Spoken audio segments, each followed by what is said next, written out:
우리는 얼마 전까지 새벽마다 사사기의 말씀을 묵상했습니다. 그리고 지금도 금요일 저녁마다 같은 시대를 살고 있었던 룻기의 말씀을 공부하고 있습니다. 그 사사 시대를 조명을 하면서 묵상을 하면서 느끼는 가장 큰 느낌, 슬픔은 바로 뭐냐면 그들의 영적인 시대와 지금의 영적인 풍토가 그렇게 많이 다르지 않다라는 거예요. 이스라엘은 하나님의 약속의 백성으로서 그 언약의 땅으로 제사장 나라로 부르셨음에도 불구하고 이스라엘은 그들이 누군지 무엇으로 부름받았는지 모르는 상황입니다. 왜 태어났는지, 어떤 목적을 가지고 태어났는지, 그리고 그 목적을 이루기 위해서 내가 지금 무엇을 해야 하는지를 하나님 앞에 묻지도 않고 스스로에게 궁금해하지도 않는다라는 것이 평범하게 삽니다. 하나님이 없는 그런 인생들, 그저 스스로가 왕이 되고요, 자기의 욕망이 주인이 되어서 그 자아와 욕망에 사로잡힌 채 자기가 지금 뭔 일을 하는지도 모른 채 그렇게 사는 모습들이 허다합니다. 기드온이 그랬고 입다가 그랬고 삼손이 그러했다라는 것이죠.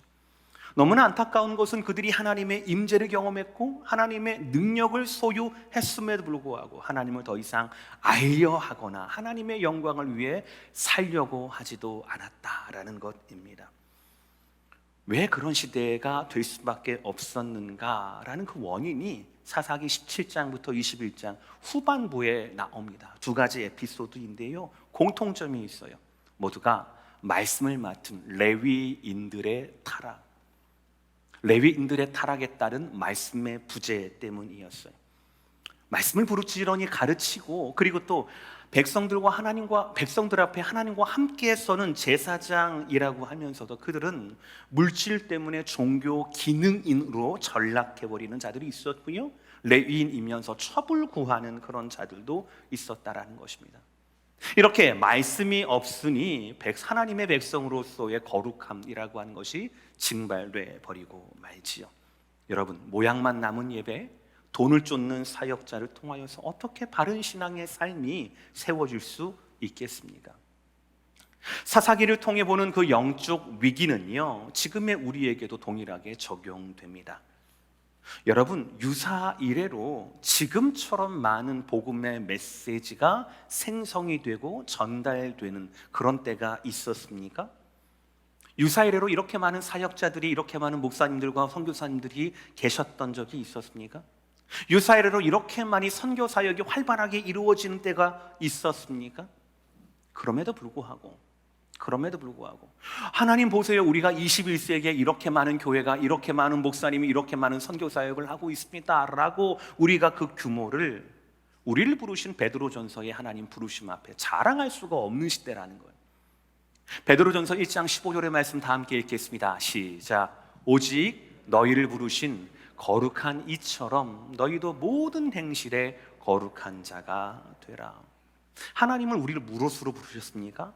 거룩한 자가 되라. 나를 닮은 거룩함을 너희들이 가져라. 이 시대의 거룩함을 담당해라 라고 우리를 부르셨음에도 불구하고 그 부르심 앞에 우리의 교회가, 우리의 물질이, 우리의 모든 사역들이, 혹은 우리의 열심이 결코 자랑거리가 되지 못한다라는 사실이지요.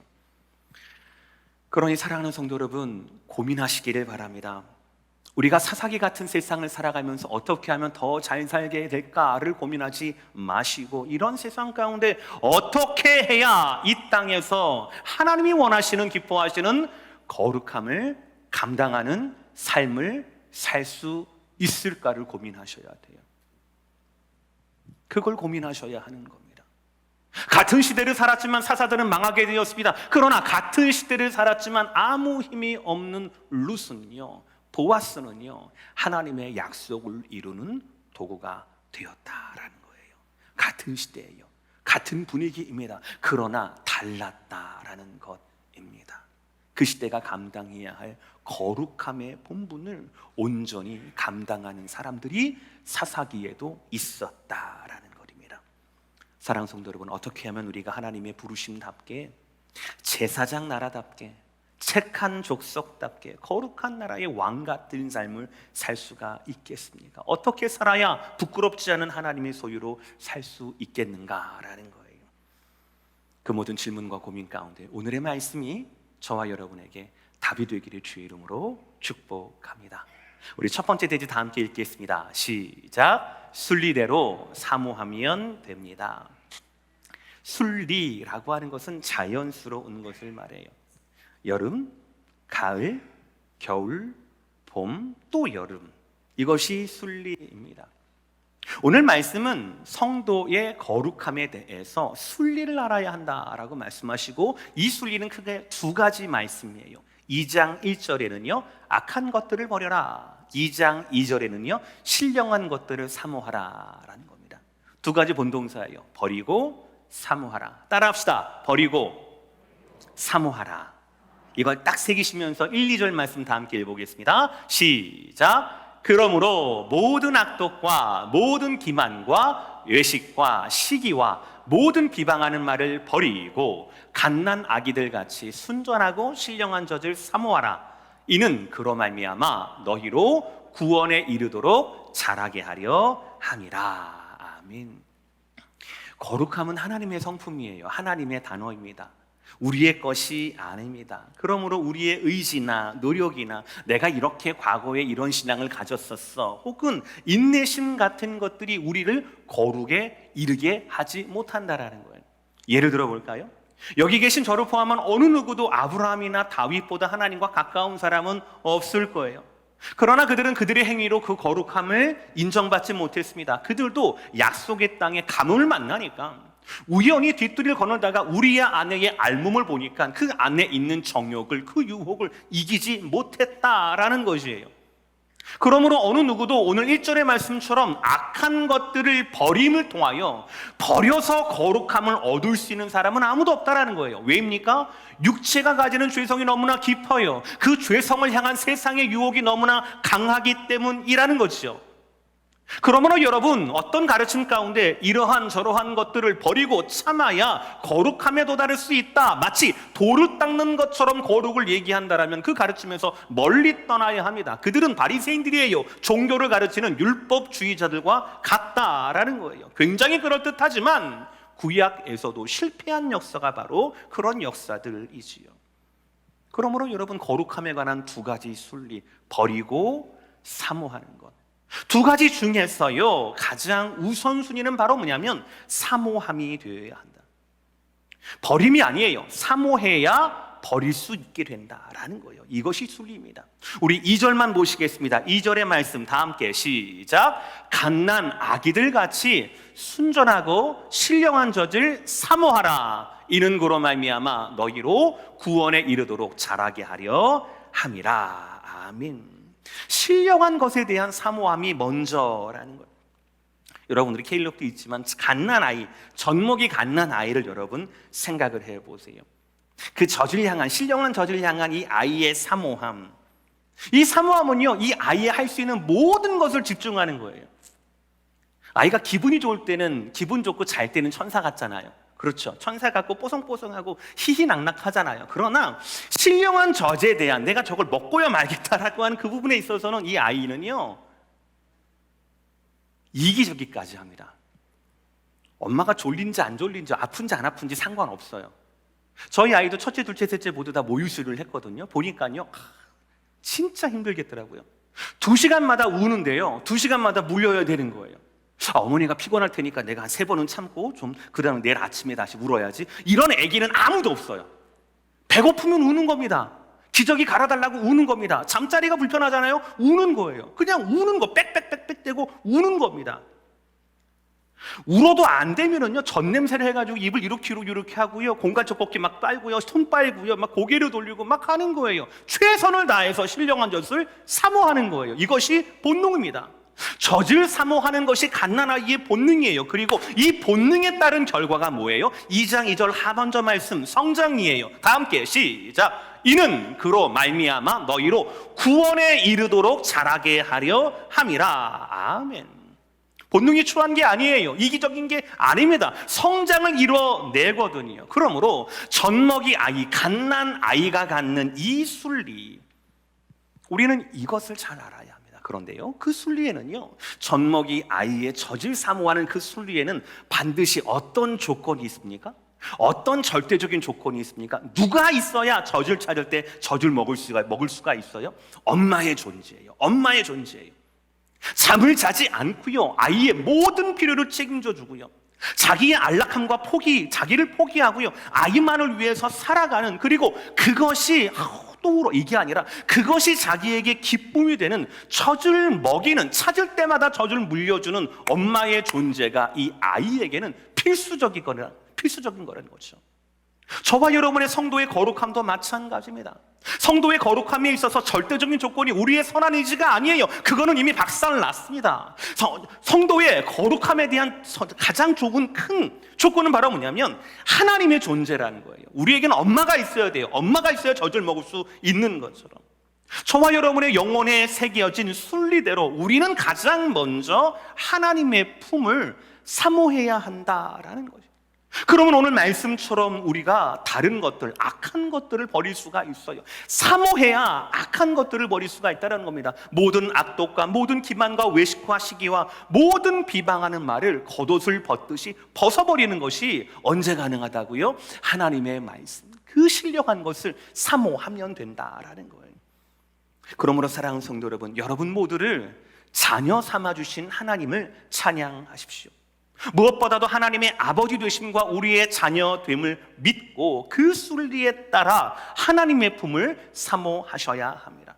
저와 여러분의 믿음의 대상은 오직 하나님 한 분뿐이어야 하고, 그 하나님이 저와 여러분에게 우선순위가 되어야 합니다. 그 하나님 우리에게 무엇을 하셨습니까? 자기의 모양을 본떠서 우리를 지으셨어요. 주무시지도 않고 우리 삶에 필요한 모든 것들을 채워주시는 하나님이에요. 기도도 하지 못하고 신음밖에 하지 못했음에도 불구하고 그 신음소리에도 반응하시는 하나님이 우리의 하나님 아버지다라는 것입니다. 그 하나님을 사모하는 것이 먼저예요. 그러면 이 땅에서도 우리는 거룩함을 감당해낼 수 있다라는 겁니다. 사랑하는 성도 여러분, 하나님의 품을 더욱더 사모하시는 저와 여러분 모두가 되기를 주의 이름으로 축복합니다. 두 번째 말씀은 은혜대로 순종하면 된다라는 거예요. 첫 번째는 순리대로 사모하면 된다. 두 번째는 좀 더 특별합니다. 은혜대로 순종하면 됩니다. 성도로서 구원과 성장을 위한 우리 안에 자녀로서의 순리 있잖아요. 그러나 순리를 가졌다고 해서 자동적으로 우리가 성장하는 것은 아니에요. 그건 여러분 잘 몰라서 그래요. 젖먹이 아기를 무시하는 겁니다.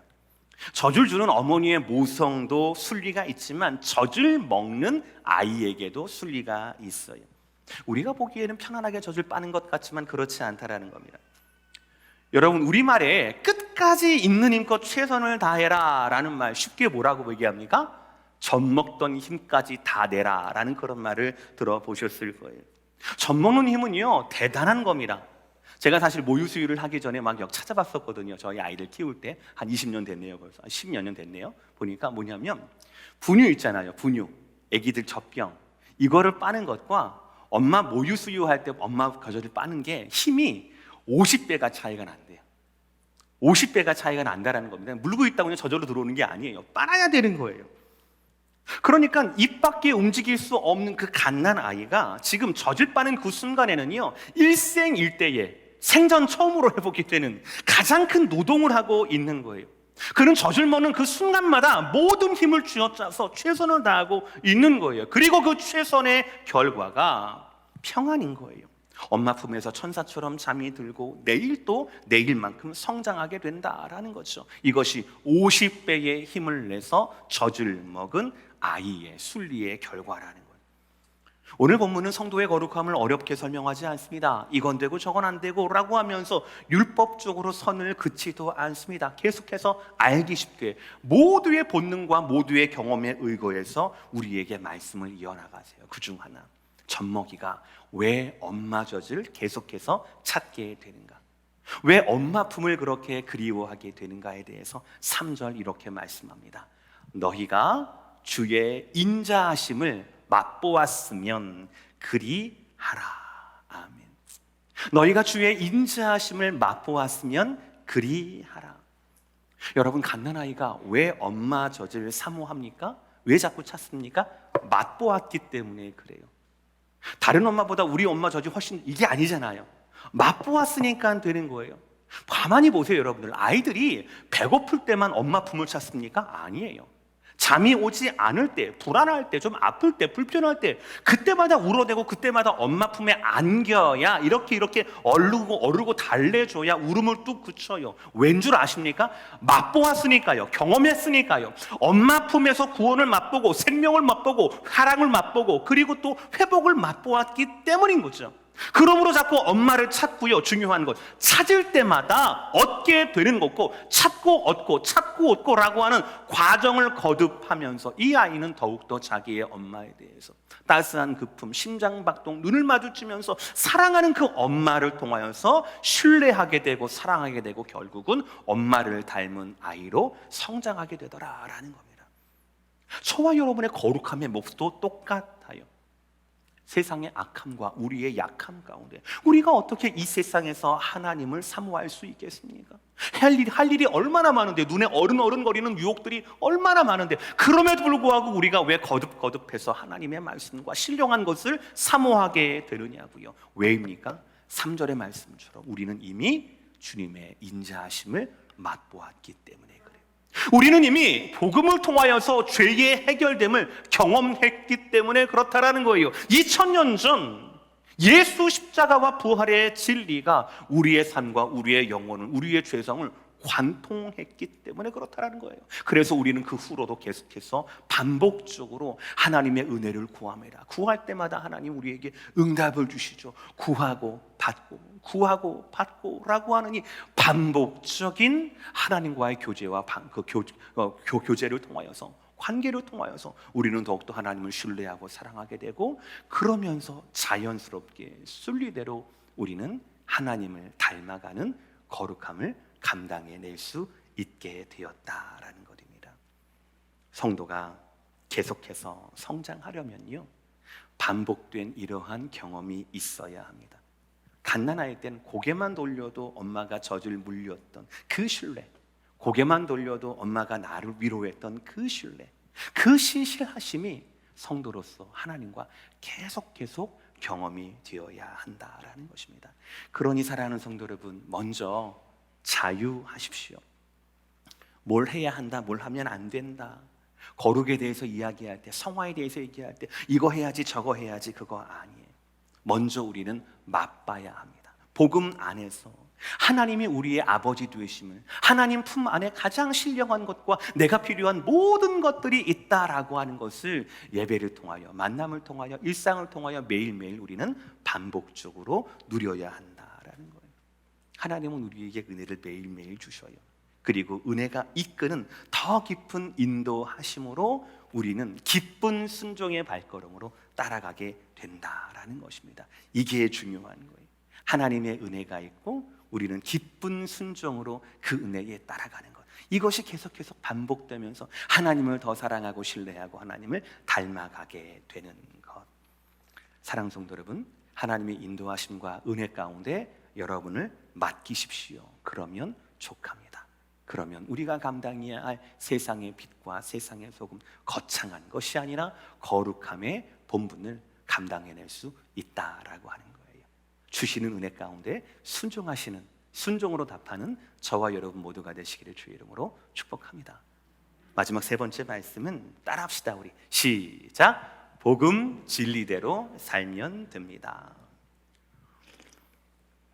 우리 다시 한번 베드로전서를 관통하는 가장 중요한 말씀, 1장 15절의 말씀 읽어보겠습니다. 시작. 오직 너희를 부르신 거룩한 이처럼 너희도 모든 행실에 거룩한 자가 되라. 너희도라고 얘기해요. 아이가 자연스럽게, 억지로가 아니라 자연스럽게 순리대로, 은혜대로 그 아이의 부모를 닮는 것처럼 우리가 우리를 부르신 하나님을 닮는 것, 그것이 바로 순리입니다. 그래서 이 땅에 살지만 하나님을 닮은 거룩함을 유지하면서 그것을 감당하며 사는 것이 성도된 순리라고 할 수 있겠죠. 우리는 순리대로 신령한 젖을 사모하기만 하면 돼요. 사모하면 하나님이 더 큰 은혜, 더 깊은 인도하심으로 우리에게 응답을 주시거든요. 그럼 우리는 그때마다 은혜에 의지해서 순종하기만 되는 거예요. 바로 이것이 우리를 향한 하나님의 약속이에요. 이것만 행하면 우리가 성장할 수 있고 구원을 이룰 수 있다라고 하시는 것이 하나님의 약속이고 이것은 매우 매우 단순해요. 근데 제가 단순하다고 얘기했지 쉽다고는 얘기하지 않았습니다. 왜 그렇습니까? 세상이 방해하기 때문에 그래요. 세상은 적극적으로 이 약속과 순리를 뒤집으려고 합니다. 하나님의 자녀가 하나님의 목소리를 듣는 것, 그 부르심을 듣는 것을 방해하려고 합니다. 잠시였지만 예수님도 세상에서 그런 회방을 당하셨어요. 오늘 2장 4절 첫 번째 문장입니다. 사람에게는 버림바가 되었으나. 여러분, 성도로서 세상에 그리스도인답게 사는 것, 거룩함을 목적을 두고 거룩함을 감당하며 사는 것이 쉽습니까? 어렵습니까? 쉽습니다 라고 하는 분은 아직 제대로 그렇게 안 살아본 분들이에요. 굉장히 어렵습니다. 불가능에 가까운 것처럼 어려워요. 내 의지를 의지하면 100% 망하게 됩니다. 은혜가 필요한 거예요. 왠 줄 아셔요? 예수님도 그러셨거든요. 예수님도 당하셨거든요. 예수님은 사람들을 위해서, 그들을 구원하기 위해서 이 땅에 오셨지만 그들은 예수님을 버립니다. 외면합니다. 유대인들은 예수님을 메시아로 인정하지 않습니다. 그래서 죽인 거예요. 근데 여러분, 이 단어 사람에게는 버림바가 되었으나 라는 이 단어를 바꿔 말한다면 어떤 말이 되겠습니까? 예수님은 사람들에게 버림바 되었지만 끝까지 죽기까지 그 소명의 길을 가셨다가 되는 거예요. 멈춘 게 아니에요. 그만두신 것이 아닙니다. 해보다가 그냥 마는 것이 아니라는 얘기예요. 자, 그러면 예수를 따르겠다라고 하는 저와 여러분은 어떻게 해야 합니까? 우리도 멈추면 안 돼요. 우리도 앞으로 나아가야 하는 겁니다. 복음이신 예수님을 바라보고 십자가를 참으사 부활의 열매를 맺으신 그 예수님처럼 우리도 예수님을 보고 끝까지 나아가야 한다라는 거죠. 2장 4절 마지막 구절입니다. 하나님께는 택하심을 입은 보배로운 산돌이신 예수께 나아가. 아멘. 사랑하는 성도 여러분, 이 예수께 나아간다라고 하는 이 말씀이 저와 여러분 모두에게, 세상에서 지쳐버린 저와 여러분 모두에게 이거 그만 포기해야 되는 거 아니야? 경건은 무슨, 거룩은 무슨, 먹고 살기 바빠 죽겠는데, 이런 마음이 굴뚝 같은 우리들에게 큰 위로와 능력이 되시기를 주의 이름으로 축복합니다. 왠 줄 아셔요? 베드로전서 이 말씀이 쓰여질 당시가, 교회가 그랬어요. 사도 베드로가 소아시아에 흩어져 있는 나그네 같은 그런 교인들에게, 핍박을 받고 있는 소아시아 교인들에게 쓴, 하나님의 감동으로 쓴 위로의 편지가 이 말씀이거든요. 그들은 핍박을 당했습니다. 핍박으로 말미암아 움츠러들고 있는 거예요. 그런데 하나님 말씀 뭐라고 합니까? 예수님도 버림받았다라고 말씀하세요. 예수님도 버림받았지만 그 버림받음이 영원하지 않았다. 결국 십자가가 영원한 것이 아니라 십자가로 말미암아 열려진 부활의 영광이 영원한 것이었다. 그러므로 우리도 예수 앞에 나아가야 한다. 우리도 예수께 나아가야 한다라는 말씀을 우리 가운데 주고 계시거든요. 사랑하는 성도 여러분, 마찬가지예요. 그렇습니다. 거룩한 삶을 사는 것은 만만치 않아요. 그럼에도 불구하고 저와 여러분에게는 유일한 기준이 있으니 바로 뭐냐면 예수님처럼 살면 된다라는 거예요. 예수님 버림받았습니까? 아니에요. 예수님은 들림받았어요. 그러면 예수님처럼 나아가면 되는 거예요. 거룩함을 향한 거룩함을 향한 우리의 발걸음이 세상 때문에 멈춰서는 안 된다라는 것이죠. 하나님은 결국 예수님을 십자가의 제물로 주실 뿐 아니라 부활의 첫 열매로 삼아 주셨고, 십자가와 부활의 완성으로 말미암아 더 이상 세상을 두려워하거나 죽음을 두려워하는 그런 존재가 아닌 존재로 만들어 주셨다라는 거죠. 그러니 우리도 복음의 진리대로 예수님의 삶을 닮아서 살아야 한다라는 것. 이 땅에서 살아갈 때에 예수님의 삶대로, 복음의 진리대로 사는 삶의 가장 큰 차이점, 구별점은 무엇이 있겠습니까? 바로 예배예요. 예배예요. 새로운 것 아닙니다. 예배하는 삶이에요. 오늘 구절 2장 5절 마지막 구절이거든요. 다 함께 읽어보겠습니다. 시작. 너희도 산돌같이 신령한 집으로 세워지고 예수 그리스도로 말미암아 하나님이 기쁘게 받으실 신령한 제사를 드릴 거룩한 제사장이 될지니라. 아멘. 우리는요 거룩한 제사장으로 살아야 합니다. 예수님을 따르는, 이 땅에서 예수님처럼 살고 예수님을 따르는 성도의 가장 큰 특징은 예배를 위해 사는 거예요. 예배하는 삶이라는 겁니다. 왠 줄 아십니까? 예배를 통하여서 우리는 항상 하나님의 품을 느끼거든요. 예배를 통하여서 우리는 항상 하나 복음의 진리를 누리거든요. 순리를 배우게 되거든요. 특별한 은혜를 거듭 반복해서 경험할 수 있는 시기가 언제입니까? 그게 바로 예배거든요. 그러므로 예배하는 삶은 이 땅에 사는 모든 성도들의 기본이 되어야 한다라는 것입니다. 아멘이십니까? 오늘 말씀 마무리할게요. 사랑하는 성도 여러분, 우리의 정체성은 우리의 의지나 결심에 있지 않습니다. 하나님의 부르심에 있어요. 하나님의 부르심은요, 하나님과 우리의 관계의 시작이에요. 부르시면 들어야 될 거 아니에요. 이름 부르면 내 이름, 왜요? 이렇게 반응을 해야 될 거 아니겠습니까? 오늘 하나님은 우리를 젖먹이 아이로 부르셨어요. 뭐예요? 할 줄 아는 건 아무것도 없어요. 그러나 가장 위대합니다. 왜요? 항상 하나님 품에 있거든요. 하나님 품에 1순위가 젖먹이거든요. 어린 아이거든요. 하나님 품에 안겨서 울고 웃고 먹고 성장하는, 결국에는 하나님을 닮아가는 그런 하나님의 자녀로 저와 여러분을 부르셨어요. 이 자체가 우리에게는 가장 큰 기쁨의 복음의 소식이지요. 저는 오늘 하나님의 자녀가 자녀답게 하나님을 닮는 모습으로 사는 것을 거룩함을 감당하는 것이라고 표현을 했어요. 하나님의 자녀는 자연스럽게 거룩함을 향해 나아가야 합니다. 그것이 바로 자녀됨의 순리예요. 우리는 이 순리를 사모하면 됩니다. 거룩함은 숙제가 아닙니다. 억지스러움이 아니에요. 더운 여름이 가고 어느덧 가을이 오듯이, 그 바람이 불듯이 하나님의 그 품에 부르신 자녀들에게 성장과 성숙은 자연스러운 거예요. 그러니 여러분, 자유하십시오. 그러나 여러분, 이 자유가 아무런 책임이 없음을 말하지는 않습니다. 젖먹이 아이에게도 50배의 힘을 집중해야 할, 모든 힘을 집중해야 할 순간이 있어요. 그런데 그 집중할 순간에 집중하지 않으면 젖이 있어도 먹지 못하는 영양실조가 되어버리고 만다라는 것이지요. 하나님의 자녀에겐 하나님의 은혜가 있습니다. 맛보게 하신 은혜가 있다라는 거예요. 그리고 우리에게는 주시는 은혜대로 거기에 헌신하고 최선을 다하는 순종이 필요하다라는 거예요. 주님이 주시는 그 은혜 가운데 순종으로 답해야 되는, 이것이 바로 저와 여러분의 몫이라는 거죠. 마지막으로 저와 여러분은 복음대로 살아야 합니다. 이 땅에서 거룩함을 감당하는 것이 만만치 않다라는 것을 기억하시되 멈추지 마세요. 세상은 예수님도 부정하고 환영하지 않았습니다. 못 박아 죽였어요. 그러나 예수님은 멈추지 않았고 십자가를 통하여 부활의 영광의 문을 우리 가운데 열어주셨지 않습니까? 그러니 우리도 그래야 합니다.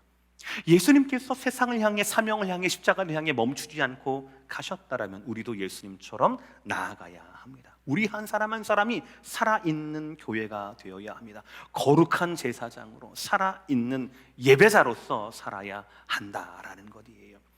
특별히 여러분, 요즘 같은 팬데믹의 상황에서 여러분께 권면합니다.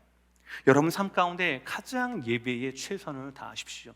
특별히 지금 이 시간 온라인으로 예배드리는 많은 우리 성도님들, 우리 교회는 날마다 매주마다 통계를 내고 있습니다. 그럼 보면은 거의 매주마다 너무나 감사한 것은 동일한 인원이 계속해서 예배에 참석한다라는 거예요.